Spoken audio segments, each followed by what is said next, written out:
obviously, what you traded for him. Did you get to know him well when he was with you as a pitcher?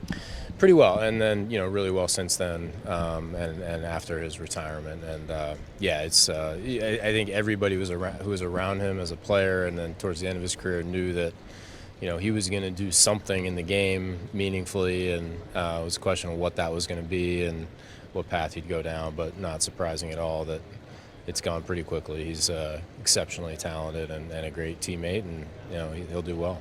Covering him when he was pitching for the Sox, he was an early adopter of a lot of things that are pretty commonplace now, right? But he was way ahead of the curve on that. What do you think that will translate to as the head of a baseball operations? Well, I think it just reflects like a competitiveness, a curiosity, a willingness to dig for the truth and be challenged, right? And and make adjustments. So those are all things that translate into these jobs pretty well, and already has for him in the other jobs he's had.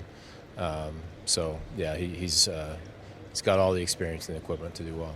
Any advice, in these early days running an operation, and B, what it's going to be like to run one in Boston? I'm not the right person to give advice, obviously, but he'll have plenty of people to lean on for advice.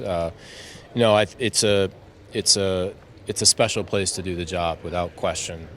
There aren't many places like it, and he and I have had a chance to catch up a little bit on that. He experienced it obviously as a player.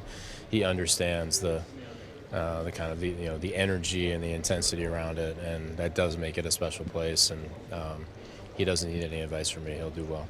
Honestly, finally, just looking back, can you remember your first GM meetings? Like talking to some people, and they're like, it's fast. Like you talk about the game speeding up. The game's pretty fast. We were still trying to hire a manager at the time. It was in Milwaukee. I remember it was at the Pfister Hotel in Milwaukee, which, why was it in Milwaukee? I don't know. I think that was the former commissioner's request.